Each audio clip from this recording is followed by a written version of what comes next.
Welcome to my YouTube channel study trackers. आज हम आपको इस वीडियो में geometrical figure and their formulas इस पोर्शन को कराएंगे।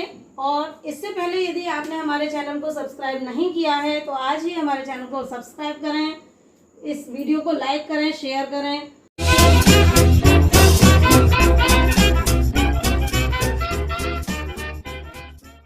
सबसे पहले हम इसमें आपको बताते हैं ट्रायंगल यानी कि त्रिभुज। त्रिभुज एक ऐसा पॉलीगन है जो कि तीन भुजाओं से बनता है। तीन भुजाएं, ये 1, 2 और 3, इसे त्रिभुज कहेंगे यानी कि ट्रायंगल। ये भी कई तरह के होते हैं, जैसे कि पहला जिसमें कि तीनों साइड्स हमारी अलग अलग होती हैं, कोई भी इक्वल नहीं होती है। ये इस तरह का ट्रायंगल, इसे स्केलन ट्रायंगल बोलते हैं। स्केलन यानी कि विषम बाहु त्रिभुज। तो इसमें कंडीशन क्या होती है, इसका जो फॉर्मूला होता है वो क्या होता है। अगर हम एरिया निकालें, एरिया यानी कि क्षेत्रफल, इसका एरिया निकालने के लिए सबसे पहले हमें इसमें पेरीमीटर का हाफ निकालना होता है, या कह सकते हैं पेरीमीटर निकालें। पेरीमीटर 2s, इनकी साइड्स को हम नाम दे सकते हैं A, B एंड C। इसका पेरीमीटर होगा 2s यानी कि A plus B plus C। तो हमारा जो S निकल के आएगा वो होगा A plus B plus C upon 2। और इसमें जो एरिया का फॉर्मूला होगा, एरिया यानी कि क्षेत्रफल, इसका जो फॉर्मूला होगा वो होगा under root S minus A, S minus B, S minus C, क्योंकि ये तीनों ही इसमें अलग अलग साइड गिवन होती हैं। इसकी वजह से हम इसमें ये वाला फॉर्मूला अप्लाई करते हैं और इसको हम हीरोज फॉर्मूला भी बोलते हैं। और सेकंड इज इसके आपका आइसोसेलेस ट्रायंगल, जिसमें कि आपकी दो साइड इक्वल और तीसरी अनइक्वल होती है, यानी कि A एंड B। बट आप इसमें हेरन्स फॉर्मूला ही यूज करें, वही आपके लिए इजी होगा। सेम वे में A B C की जगह आप ले लेंगे A और C। इसे हम आइसोसेलेस ट्रायंगल भी बोलते हैं, ठीक है। इसके बाद another one is third is equilateral triangle. Equilateral triangle, इसमें हमारे पास तीनों साइड इक्वल होती हैं, जैसे कि इनको नाम दे दीजिए, सेम नाम A, ये साइड्स के नाम हैं। और फॉर्मूला जो इसका एरिया का बनेगा वो होगा आपके पास under root 3 upon 4 A to the power 2, और यूनिट आपकी वही यूनिट स्क्वायर लगेगी। फोर्थ इज राइट ट्रायंगल, यानी कि राइट ट्रायंगल मीन्स 90 डिग्री का एंगल है, ये समकोण बनेगा। इसके अंदर ये बेस होता है और ये हाइट होती है, परपेंडिकुलर जिसे बोलते हैं, और ये इसकी हाइपोटेनस होती है और इसकी जरूरत नहीं है एरिया निकालने के लिए। तो एरिया का इसका फॉर्मूला जो बनेगा वो बनेगा 1/2 बेस मल्टीप्लाई बाई हाइट, वही आपकी यूनिट स्क्वायर इसमें लगेगी। और ये आपका है राइट ट्रायंगल। अब हम इसमें 4 साइडेड फिगर लेते हैं, जैसे कि 4 साइडेड फिगर में ये ईच एंगल इज 90 डिग्री, और इसको हम स्क्वायर बोलेंगे। स्क्वायर मीन्स वर्ग। इसकी कंडीशन ये होती है कि चारों साइड जो है बराबर होती हैं और हर एंगल 90 डिग्री का होता है। चारों साइड में मान लीजिए हमने ये साइड को A मान लिया, तो इसका जो एरिया बनेगा, एरिया इज इक्वल टू भुजा स्क्वायर यानी कि साइड स्क्वायर, यानी कि A स्क्वायर, और आपकी यूनिट तो चलेगी यूनिट स्क्वायर इसमें एरिया में। अब इसमें अगर हम इसका पेरीमीटर लें,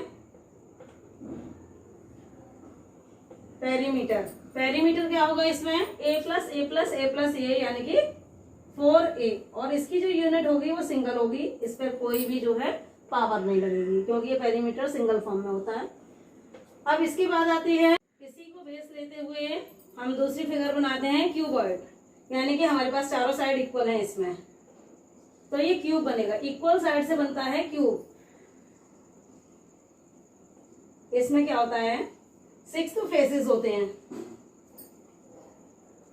1 2 3 4, जैसे कि एक रूम ले लें तो ऊपर नीचे सामने इधर और इधर के दोनों साइड, तो ये आपके 6 फेसेस हो जाएंगे इसमें क्यूब के अंदर। और 8 कॉर्नर्स होते हैं इसमें, 8 कॉर्नर्स, यानी कि इसको वर्टिसेस भी बोल सकते हैं। 12 एजेस होती हैं, यानी कि साइड्स, ये साइड्स हैं, ये कॉर्नर्स यानी कि वर्टिसेस हैं, और ये हमारे पास फेसेस हैं, इधर फ्रंट और ये साइड्स हैं। जैसे कि आपने एक लूडो की गोटी देखी होगी, जिसे हम पासा बोलते हैं, उसको लेकर इसको चल सकते हैं। तो इसमें इसका अगर हम एरिया निकालें तो एरिया क्या होता है, हमने बताया था आपको, साइड स्क्वायर किसका एरिया होता है, ए स्क्वायर किसका एरिया हुआ, जो एक स्क्वायर था उसका एरिया ए स्क्वायर था। अब हमारे पास इसमें एक तरह से 6 स्क्वायर्स होते हैं, तो हमारे पास इसका जो फॉर्मूला होगा वो होगा 6a स्क्वायर, इसके एरिया का। इसकी यूनिट वही यूनिट स्क्वायर होगी, क्योंकि हमारे पास एरिया वाली बात आ रही है। अब इसमें अगर हम लें वॉल्यूम, इसका वॉल्यूम क्या होगा, वॉल्यूम क्या होगा इसमें, तो वॉल्यूम होगा साइड का क्यूब, यानी कि ए क्यूब। यूनिट इसकी वॉल्यूम की हमारे पास 3 होती है। वॉल्यूम मीन्स जैसे कि ईंट, टोटल इसकी, जैसे कि हमारे पास कोई इस तरह का बर्तन है जो क्यूब की फॉर्म में, उसमें हम कितना पानी भर सकते हैं, ये इसकी वॉल्यूम की फॉर्म होती है। तो ये आ जाता है इसके अंदर। और अगर इसमें आए कि कितनी लंबी छड़ रखी जा सकती है, सबसे लंबी छड़ जो रखी जा सकती है वो उसका जो फॉर्मूला होता है उसको हम डायगोनल भी बोल सकते हैं इसका। तो इसका जो डायगोनल होता है उसका जो फॉर्मूला होता है वो होता है √3a, और ये होती है single unit. Another 4 sided figure is rectangle, इसे हम रेक्टेंगल कहते हैं। इसमें लेंथ और जो ब्रेथ होती है वो 90 डिग्री पर होती है दोनों आपस में। इसमें आमने सामने की जो साइड्स होती हैं वो दोनों इक्वल होती हैं, ईच एंगल इज 90 डिग्री। और ये जो डायगोनल होता है वो इस पोर्शन को जो है 2 पार्ट में डिवाइड करता है। तो इसका जो एरिया होता है, एरिया जो इसका होता है वो होता है लेंथ इनटू ब्रेथ। ये आपके पास लेंथ हो गई और ये आपके पास ब्रेथ हो गई। और अगर इसमें हम पेरीमीटर की बात करें तो पेरीमीटर जो होता है, परिमाप जिसे कहते हैं, पेरीमीटर होता है सारी साइड्स का plus, l plus b plus l plus b, ये चारों साइड्स का प्लस हो गया। तो क्योंकि अब ये 2 बार हमारे पास एल है, twice l plus twice b, 2 हम इसमें से कॉमन लेंगे तो एल प्लस बी। तो हमारा जो मेन फॉर्मूला यूज किया जाएगा वो हो जाएगा 2l प्लस बी। अगर आप भूल जाएं तो आप इसे अपने आप भी डेराइव कर सकते हैं। अब इसमें जो एरिया वाली यूनिट है वो ध्यान रखिएगा, ये यूनिट स्क्वायर होगी, क्योंकि एरिया हमेशा दो साइड से बनता है, इसलिए इसकी यूनिट स्क्वायर में होती है। अब इसी को बेस लेते हुए, रेक्टेंगल को ही बेस लेते हुए हम एक फिगर बनाएंगे जो कि होगी क्यूबॉइड। इसको हम क्यूबॉइड बोलेंगे। इसका बेस जो होगा वो रेक्टेंगुलर फॉर्म होगा। देखिए किस तरह से बनता है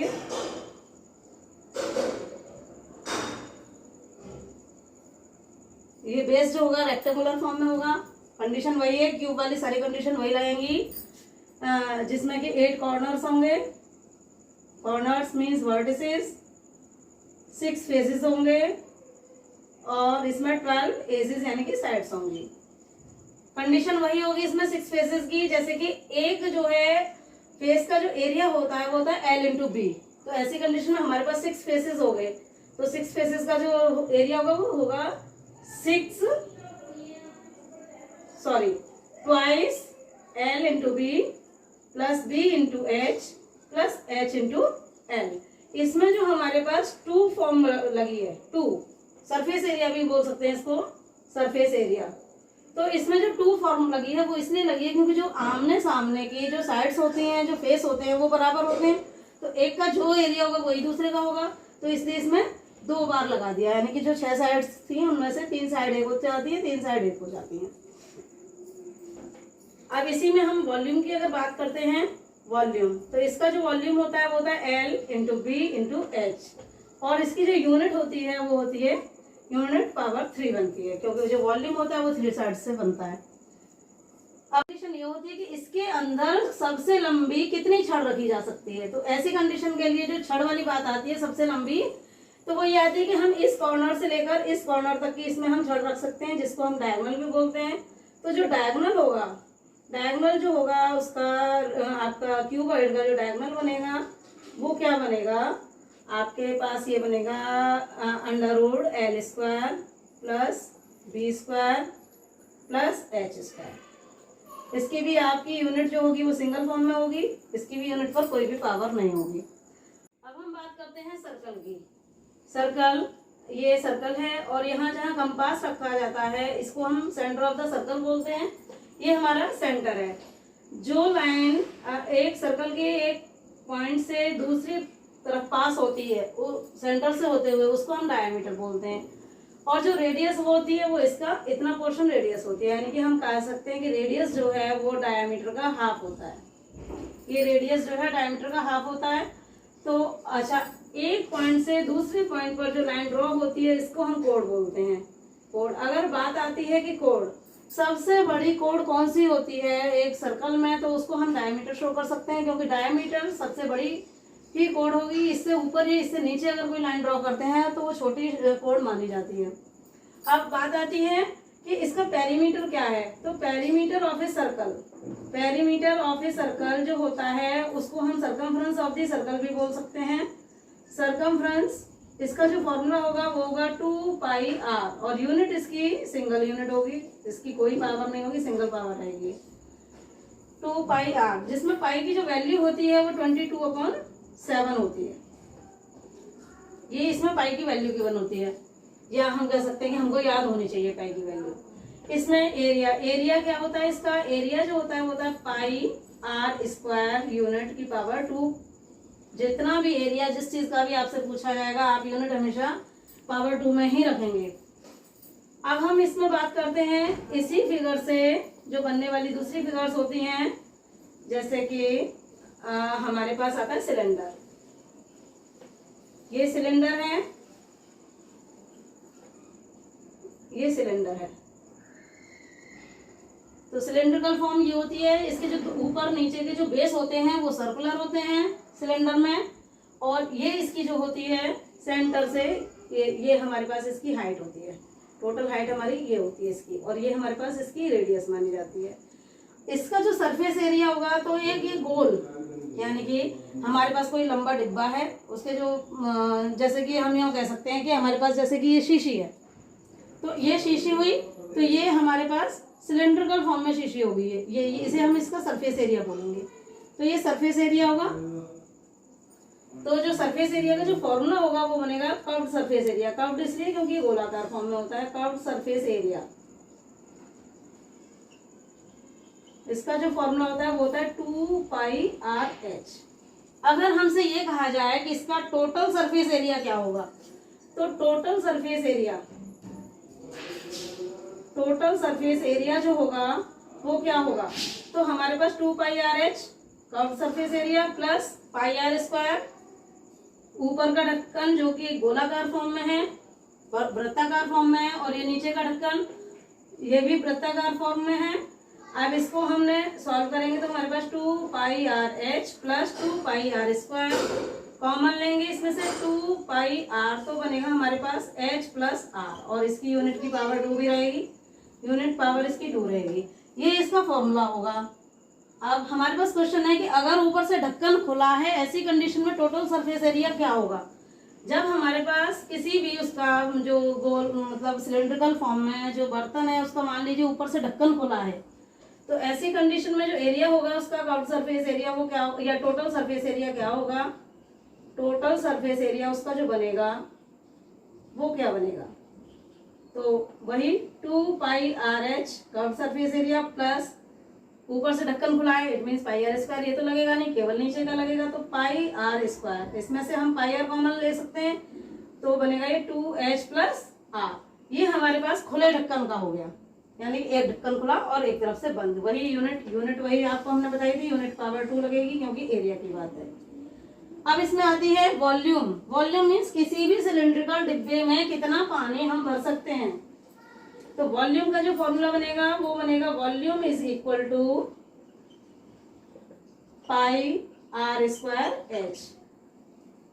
ये यूनिट आपकी कितनी होगी, ये यूनिट हमारे पास 3 होगी क्योंकि इसमें लेंथ ब्रेथ और हाइट हर चीज की हमारे पास जुड़ जाती है इसमें। तो ये जो है इसमें यूनिट पावर 3 बनेगी। अब हम इसी सर्कल को बेस लेते हुए एक और फिगर बनाते हैं। ये है हमारे पास, इसको बेस लेते हुए कोन। ये कोन की फिगर है, जैसे आइसक्रीम जैसे आप लोगों ने खाई होगी तो वो कोनिकल फॉर्म में होती है। ये इसकी रेडियस है, ये कर्व्ड सरफेस एरिया, और अगर इन दोनों को मिलाएंगे तो ये टोटल सरफेस एरिया। तो जो कर्व्ड सरफेस एरिया होता है उसका फॉर्मूला होता है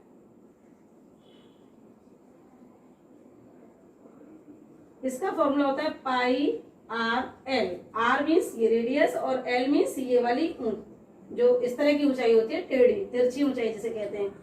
ये हमारे पास इसमें जो एच होता है, तो सबसे पहले जैसे हमको ये फॉर्मूला मालूम हो गया, अब हमें पता चलेगा इसमें एल कैसे निकालना है। तो एल निकालने के लिए हमारे पास ये राइट ट्रायंगल है, और राइट ट्रायंगल के अकॉर्डिंग हमने आपको ये बताया ये हाइपोटेनस है। तो यानी कि l is equal to under r square plus h square. अब आती है इसमें बात टोटल सरफेस एरिया की। Total surface area it means curved surface area plus जो नीचे सर्कुलर फॉर्म है वो, यानी कि total surface area of the cone is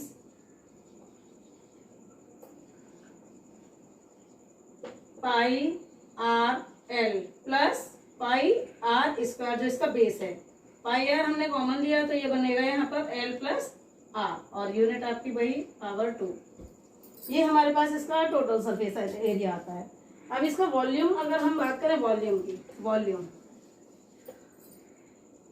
जो निकलेगा कोन का, volume of cone is equal to, देखिए अगर हम इसको इस तरीके से बनाए, देखिए ध्यान दीजिएगा, इस तरह से ये सर्कुलर फॉर्म ऊपर कर दें और इसको इससे मिला दें, तो हमारे पास ये हमारे पास क्या बना, सिलेंडर। यानी कि सिलेंडर के कितने हिस्से हो गए, 1, 2 और 3, यानी कि ये जो कोन होगा वो सिलेंडर का थर्ड पार्ट हो जाएगा। यानी कि 1/3 ये हो जाएगा 1/3 पाई आर स्क्वायर एच, यानी कि सिलेंडर का थर्ड पार्ट इसका ये जो होता है वो कोन होता है। इसकी यूनिट जो होगी वो यूनिट इसकी क्यूब बनेगी। ये हमारे पास कोन इसमें फिनिश होता है। अब आती है बात स्फीयर की। स्फीयर स्फेरिकल फॉर्म ये होती है, जैसे कि फुटबॉल हमारी स्फीयर होती है, ये इसकी रेडियस होती है। इसका जो टोटल सरफेस एरिया होता है, total surface area of sphere is equal to 4 pi are square. और इसी को अगर हम कहें हेमीस्फीयर, हेमीस्फीयर मीन्स होता है आधा पार्ट, यानी कि जैसे हमने कटोरा ले लें तो हेमीस्फीयर, हेमीस्फीयर का कर्व्ड सरफेस एरिया होगा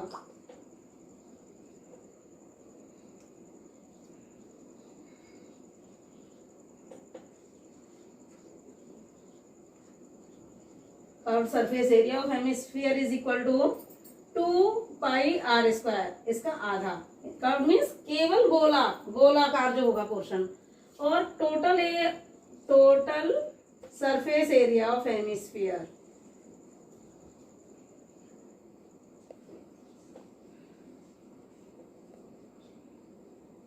total surface area of hemisphere क्या होगा, जो कर्व्ड सरफेस एरिया है 2 पाई आर स्क्वायर प्लस जो ऊपर से काटा है ये पाई आर स्क्वायर, ये मिला के बना 3 पाई आर स्क्वायर, जो हेमीस्फीयर है उसका जो है टोटल सरफेस एरिया होगा। अब बात आती है वॉल्यूम की। तो वॉल्यूम ऑफ स्फीयर वही पूरा, तो वॉल्यूम ऑफ स्फीयर, जो बॉल है फुटबॉल, उसमें कितनी हवा भरी है ये हमारे पास वॉल्यूम हो जाएगा। तो volume of sphere is equal to 4/3 pi r cube. ध्यान रखिए इसमें जो हमारे पास जब करते हैं, जैसे था पाई आर स्क्वायर एच, तो आर की 2 पावर लगी थी, एच की सिंगल पावर तो 3 बन गई थी, इसी तरह से पावर 3 होती है इसमें। तो ये यूनिट इसकी पावर 3 बनेगी। अब ये होगा volume of hemisphere, hemisphere volume of hemisphere is equal to 2/3 pi r cube, यानी कि आधा हिस्सा होता है, ये हेमिस्फीयर हो गया, इसका आधा हिस्सा हो गया, इसकी भी पावर यूनिट जो होगी वो 3 होगी। तो आज हम जो है उम्मीद करते हैं आज का जो है आपको वीडियो पसंद आया होगा, तो आप इसको कमेंट करके जरूर बताएं कैसा लगा।